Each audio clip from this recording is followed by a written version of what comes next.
On today's episode of The Savvy Marketer. As someone who is serving the church, I have inherited leading a organization that existed 200 years before I arrived, right? And hopefully exists 200 years after I leave. I really not only want to see, God do amazing things while I'm here, but I also really want to set up the next generation to be able to continue to succeed. And so the places that you serve are bigger than you. And the impact might last way, way longer than you last. And there's something encouraging and humbling about that I think is really useful.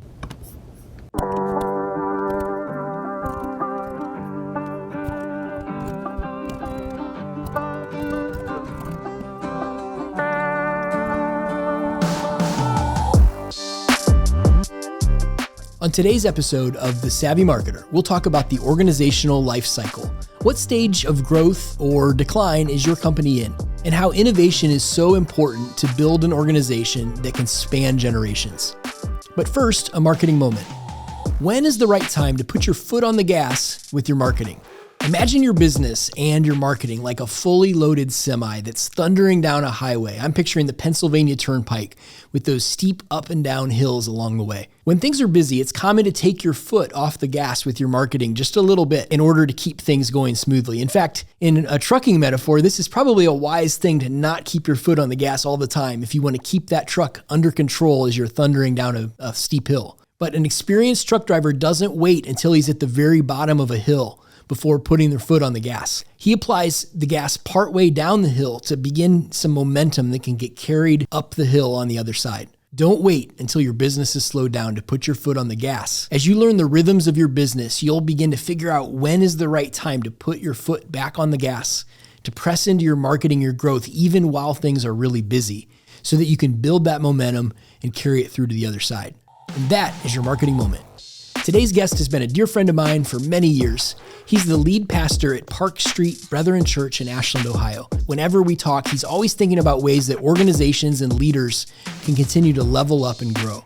Nate Bebout, welcome to the show. Thank you so much for having me. So tell folks about you and what you do.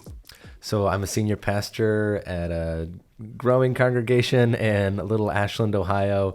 I have been there now for 7 years, which has been just an incredible, wonderful, and then of course challenging because the last 3 years have been weird for everybody. But my family, we really love it there. I'm married with 4 small children, and on the side I do leadership consulting, and I try to connect with different organizations, different churches to try to help them make sure that they are doing the things that they feel they're called to do and they want to achieve. So cool. Yeah. Good. So on the pastor side, what are your favorite things about being a pastor? I love facilitating community that is transformational. So anytime you can get people together that are going to hit it off, or even maybe challenge each other, I think there's a component of that is that there's something about that diversity and also shared values that can really spark creativity and transformation. I love teaching. I love recruiting. And I love empowering people to do things that they feel like they're made to do. So those are the things I love best. Yeah, good. And how does that translate then to the leadership consulting that you're doing? Well, yeah, I love also thinking big picture. I was a philosophy major in college. And I think one of the things that I find a lot of times with churches and some small organizations is that you're so focused on the day-to-day and the next task, and that task list never really does get smaller, despite all your work to make it so. And so getting people to think a bigger picture, to think about their impact, not only for the next 5 years, but maybe for years and decades beyond that. And so I'm really, whenever I'm connecting with people, I'm trying to help them understand, A, interpersonal dynamics, and then B, what's the bigger picture and the legacy of their organization going forward. Good stuff. Yeah. So this won't be our main focus today, but I think it's noteworthy to mention the book that you've written and sort of the backstory on that as well. Yeah. Okay, so I wrote a book a few years ago on the Enneagram, which is a ever-growingly popular personality profile assessment. And I wrote it because I was in college ministry for several years, and we were constantly using personality inventories just to help college students get a sense of who they are and what they wanted to do. Yeah. And I really loved some of the insights that came out of the Enneagram, but I felt like one of perhaps the weaknesses of the profile was that it really kind of pigeonholed people into just a one type and just kind of one understanding of yourself. And so I wrote a book called More Than Your Number, kind of saying there's a lot of strengths in the Enneagram, but also let's not flatten people down to very digestible, predictable things. People are much more dynamic than that. Yeah. And that's been a really interesting and fun thing. And your work on that has been super valuable for Spire. You put together a training for us years ago before you'd written the book, actually. Oh, yeah. And you made videos, and we still use those every once in a while, you guys will hire a new employee, and they'll see me randomly out and about, and they'll go, "Hey, you were part of my training." And I'm like, "Who are you?" What do you do? That's right. So I'm so glad you're that Enneagram guy. Yeah, I'm so glad that that's been helpful for you. Absolutely. So as we brainstorm topics today, I was expecting us to go toward Enneagram, but you talked about another topic that I think is also really interesting for leaders: the organizational life cycle. Can you tell us a little bit about that? Yeah, so the Enneagram obviously goes super local and super like small in that individual personalities and how they work out with each other. But I also like going on the other end, which is zoom out huge and think of not just only your impact, but your organization over time. Mm-hmm. And how does it transition to be something that sustains hopefully longer than your participation in the organization. And there's this really kind of brilliant and a little bit eccentric Yugoslavian American business consultant named Ep8. Okay. And he's the one who kind of came up with this thing. And I learned it through several of his online videos, and I'm have seen so much helpfulness for it, not only for churches when we're thinking about impact over time, but also all kinds of other organizations find it helpful as well. Yeah. So why are you passionate about talking about this?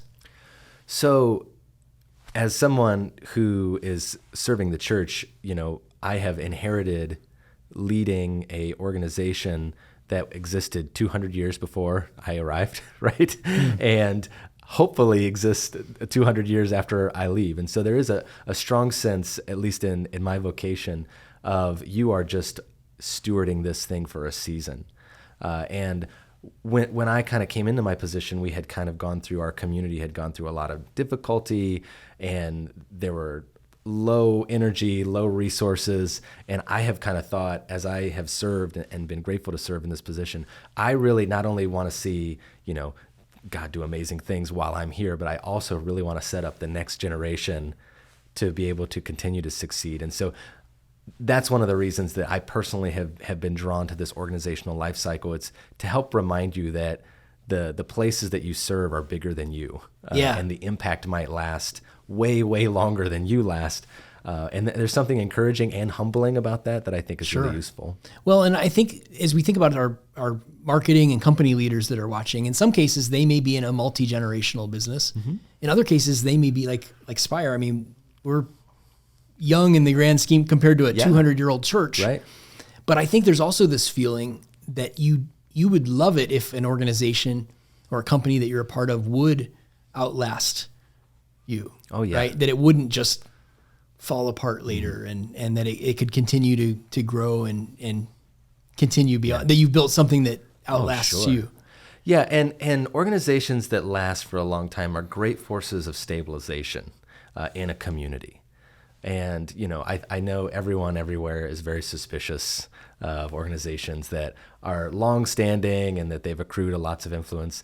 And yet, some of those organizations are the cornerstone of a lot of the things that we do and we take for granted in our daily life. And so, I think it would be an incredible thing to have a multi-generational legacy, whether it's a marketing company or whether it's a church or whether it's a not-for-profit. All these things, the more good you do in the community you're in, the better the impact will be over time. Yeah, good. Can you talk a little bit about the stages that are in this organizational life cycle? Yeah, so one of the things I love about this approach is it takes something that can be very kind of complicated and nebulous, like a 200-year-old church's history, and it puts it into kind of a framework that we're all pretty familiar with, which is kind of just developmental life stages.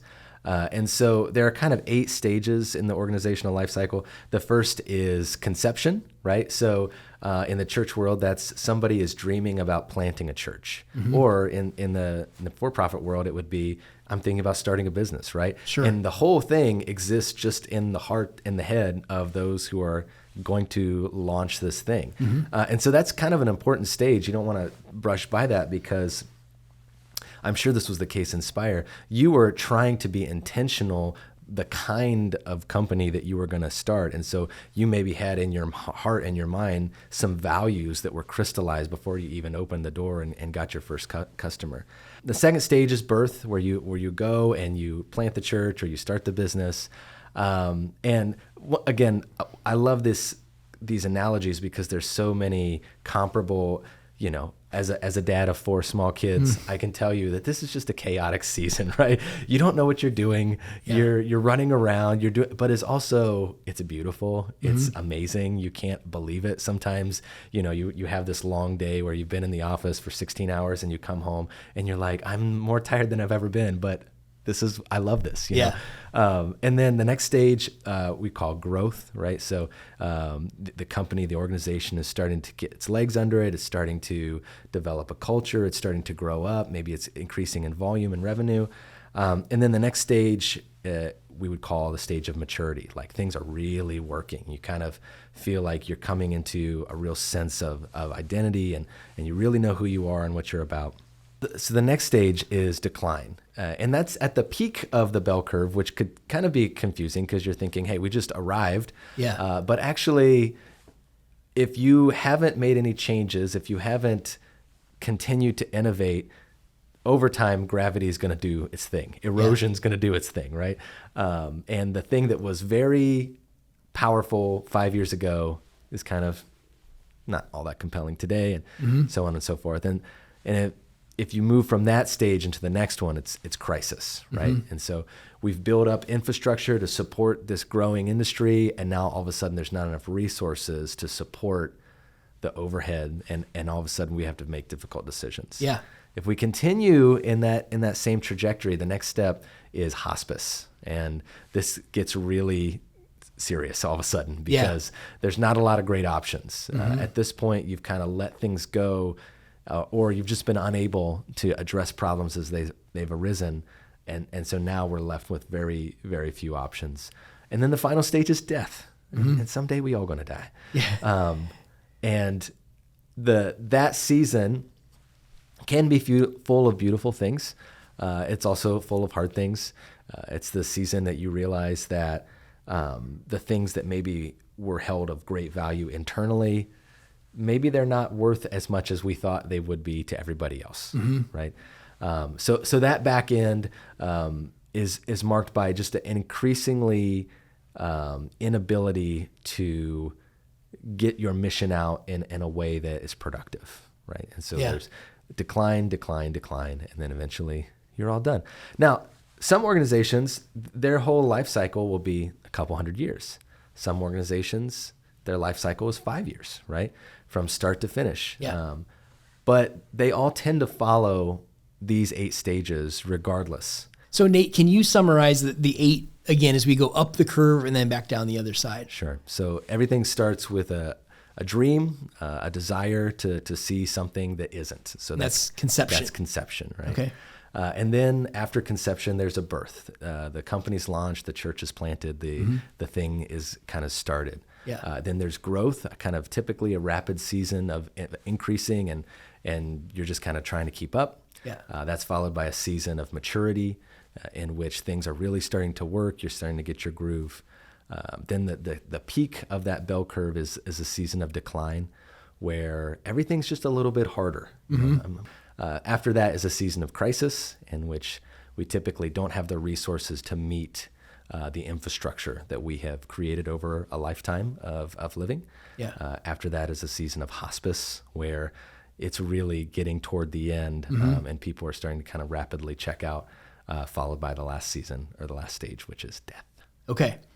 So when I think about this, I mean, it can be a little depressing if I think about it like I would a human life. I mean, you can only move. It's like Super Mario on NES, where I can only move from the left to the right. Yes. And it's just inevitable that I'm going to go. But as we've talked about this organizational life cycle, or this life cycle that may apply to businesses and other things, it isn't always left to right, right? I mean, there's a way that we can move.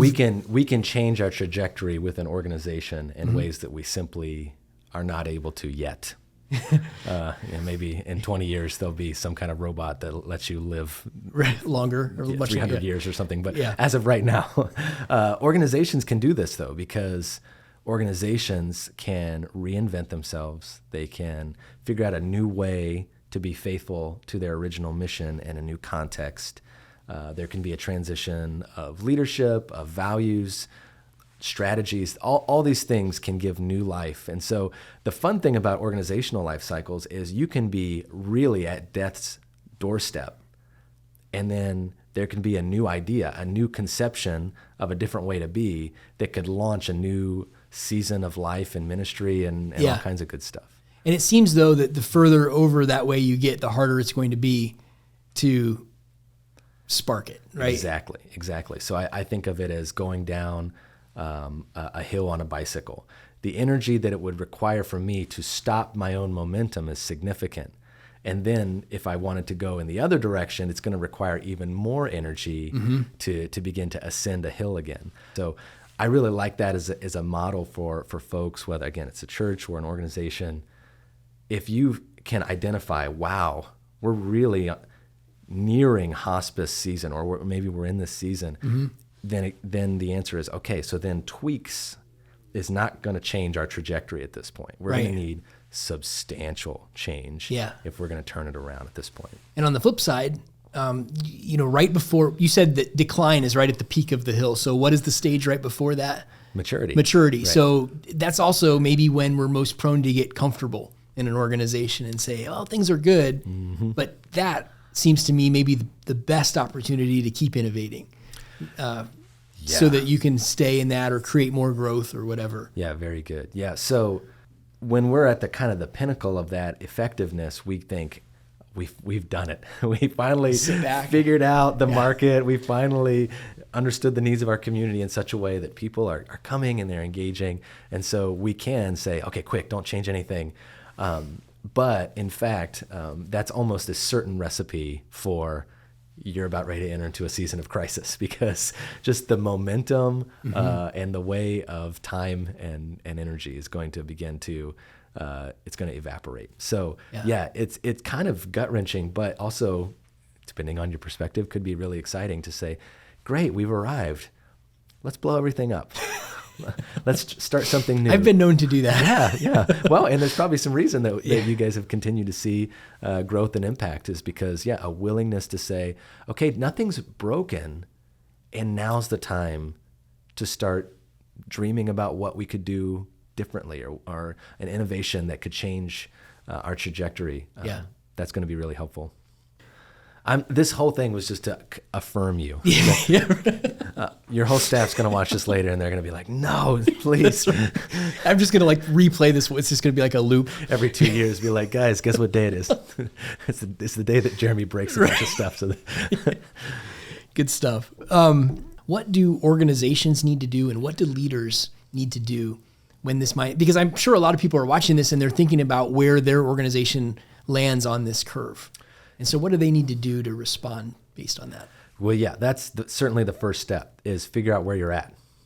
Because you're going to have a radically different strategy to try to increase growth if you're already growing, as opposed to if you're in a hospice season where water's leaking everywhere and we've got emergency after emergency. You're going to have a radically different approach in those two scenarios. So rightly identifying where you're at is a really important first step. And then I think this is where actually the analogy connected to a human life is helpful, because we recognize that we actually do need different things in different stages of life, right? So in that growth season, when you're just a kid, what do you need? You need a lot of really clear answers, right? Like clarity. What produces growth in businesses? High clarity, lots of energy. And so you're recognizing that in those seasons of growth, we want to be clear about what we're doing and what we're not doing. Right? Because kids, at least in my house, they can focus on one or two things. But after a couple of things, they're going to be exhausted, frustrated, and worn out. If you're a larger organization, you've been around for a while, you're in that maturity season, or maybe even into the peak of the decline season, you've got an ability to take on more, to have different focuses and all that stuff. But you can also outgrow yourself, right? Yeah. Basically by taking on too many things and building that infrastructure to support those things, that can also lead to the crisis that could come if you don't continue to innovate. Yeah, good stuff, Nate. So we are about out of time, but I would love to have you share. First of all, could we include your slides that you were sharing in our resources today? Yeah. Okay, we'll put those in the show notes. And can you share too, how can people find you, find the resources that you've created and things like that? Yeah, my website is www.natebebout.com, which is easy to say, but maybe if you're not familiar with my weird the link in there French last name, it's hard to pronounce. And I have, my book on personality profile and stuff, but I also do a lot of leadership consulting. I use this organizational life cycle and a couple other models that I think are helpful. Again, not only for churches, but for any organization that wants to kind of figure out ways to invigorate their mission and make sure that they're being fruitful. And you could try to friend me on Facebook. Do you still go on there sometimes? So rarely. Yeah. So rarely. I'm like, oh yeah, this thing still exists. Good stuff. Well, Nate, thank you for taking the time to share. And just always, whenever we talk, I'm thinking about new things coming out of it. So I appreciate you and everything that you do. Thanks for having me. If you enjoyed today's episode, I encourage you to like and subscribe to our channel. Also, share this with other people who need to see it as well. Every episode of The Savvy Marketer is brought to you by Spire. We help organizations sharpen their strategy, get the work done, and make it hum. Take your marketing higher with Spire. Thanks for watching.